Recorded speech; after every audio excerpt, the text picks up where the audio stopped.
48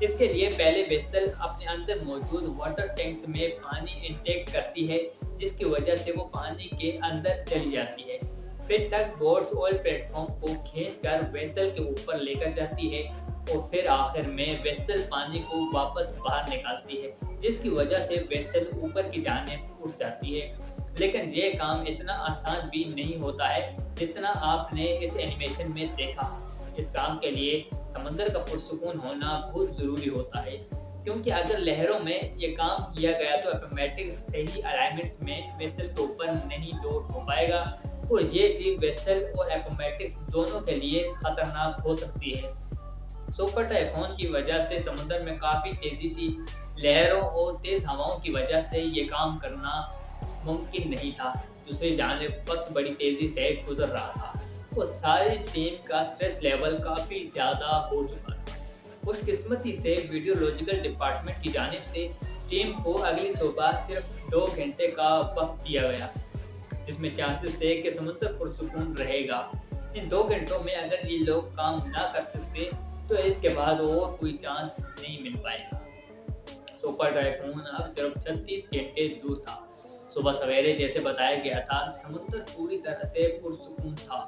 پہلی فرصت میں آئل پلیٹ فارم کو ویسل کے اوپر کھینچ کر لایا گیا اور ویسل نے اس کو پانی سے نکال کر اپنے اوپر لوڈ کر لیا۔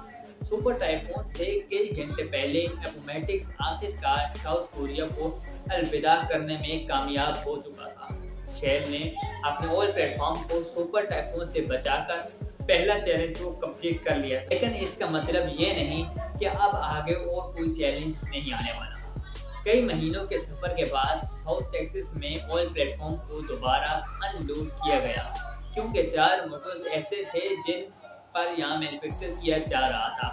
رولز کو ایک ایک کر کے پلیٹ فارم پر فٹ کیا گیا اور ایک بار پھر سے اس کو 130 کلومیٹر دور اپنی منزل کے لیے روانہ کیا گیا، جہاں اس کو اگلے 40 سالوں تک رہنا تھا۔ پورے 7 سالوں کی محنت کے بعد آخرکار اب گھڑی آ چکی تھی جب اپومیٹکس کو 30,000 فیٹ نیچے آئل ویل کے ساتھ کنیکٹ کرنا تھا۔ جس جگہ اپومیٹکس پانی میں فلوٹ کر رہا ہے، یہاں سمندر کا باٹم 7,400 فیٹ ڈیپ ہے۔ یہ اتنی زیادہ گہرائی ہے کہ اس میں لگ بھگ 3 برج خلیفہ بھی فٹ آ سکتے ہیں، لیکن جس آئل ویل سے اپومیٹکس کو کنیکٹ کرنا تھا وہ حیران کن طور پر اس گہرائی سے بھی مزید 22,600 فیٹ نیچے تھی۔ سمندر کی اتنی گہرائی میں پانی کا پریشر بہت زیادہ ہوتا ہے، جہاں پر کسی انسان کا جانا اور پھر وہاں پر کوئی مشن انجام دینا امپوسیبل ہوتا ہے۔ لہٰذا سمندر کے باٹم پہ آئل ویل کی اوپننگ کے ساتھ اپومیٹکس کو کنیکٹ کرنے کے لیے remotely operated under water vehicle کو استعمال کرنے کا فیصلہ کیا گیا۔ انسٹالیشن کریو، جو کہ ایک الگ پلیٹ فارم سے انڈر واٹر پائپ لائنز کو انسٹال کر رہا تھا، انہوں نے ROV کو کرین کی مدد سے سمندر کے اندر بھیجا۔ یہ ایک بہت ہی کمپلیکیٹڈ کام ہوتا ہے، جس میں پائپ لائن کو ٹھیک آئل ویل کے اوپننگ کے اوپر جا کر لینڈ کرانا ہوتا ہے۔ 7,400 فیٹ نیچے یہ کام اتنی ایکوریسی سے انجام دینے کا کنٹرول اوپر بیٹھے ROV آپریٹر کے ہاتھ میں ہوتا ہے، جو کسی ویڈیو گیم کی طرح یہ مشن پرفارم کر رہا ہوتا ہے۔ خوش قسمتی سے یہ کام پہلی باری میں ہی کر دیا گیا۔ اب باری تھی پائپ کو اسٹونیشن پلیٹ فارم سے اپومیٹکس تک ٹرانسفر کرنے کی۔ اس پروسیس کو رائزر ٹرانسفر کہا جاتا ہے، جس میں 4 الگ الگ ویسلز ایک ساتھ کام کرتی ہیں۔ پہلے اپومیٹکس میں سے چین نکالی گئی، پھر ROV نے یہ چین لے کر دوسری شپ تک پہنچائی۔ اس شپ سے یہ چین دوسرے پلیٹ فارم نے کھینچ لی اور آخر میں اپومیٹکس میں اس چین کو کھینچ کر پائپ کو اپنی طرف کر لیا گیا۔ اس کے بعد شروع کیا گیا ڈرلنگ کا کام۔ سی پیڈ سے بھی ہزاروں فیٹ نیچے، لگ بھگ 22,600 فیٹ نیچے پائپ کو آئل ویل تک ڈرل کرنا تھا۔ کئی مہینوں کی ڈرلنگ کے بعد آخرکار پائپ آئل ویل تک پہنچ چکا تھا۔ اب باری تھی آئل کو پمپ کرنے کی۔ اس لمحے کو دیکھنے کے لیے پوری ٹیم جمع ہو چکی تھی اور ایک بٹن کی مدد سے آئل پمپ کو آن کیا گیا۔ 30,000 فیٹ نیچے جب پہلی بار آئل پمپ ہوا تو سب کے چہروں پر خوشی دیکھنے جیسی۔ ورکرز، انجینئر اور مینجمنٹ کی 7 سالوں کی محنت رنگ لے آئی تھی۔ آئل کا فلو اور اس کی کوالٹی بالکل پرفیکٹ تھی۔ آج اپومیٹکس ہر روز 1,75,000 بیرلز آئل پروڈیوس کرتا ہے، جس سے اتنا فیول بنایا جاتا ہے جو 40 لاکھ گاڑیوں ایک دن میں استعمال کرتی ہیں۔ شہر کا ماننا ہے کہ اگلے 40 سالوں تک یعنی 2060 تک اپومیٹکس اسی طرح آئل پروڈیوس کرتا رہے گا۔ امید ہے اس ویڈیو کو بھی آپ نے بہت لائک کیا ہوگا۔ چینل کو سبسکرائب کرنا اور آخر میں بیل آئیکن دبانا بالکل مت بھولیے گا۔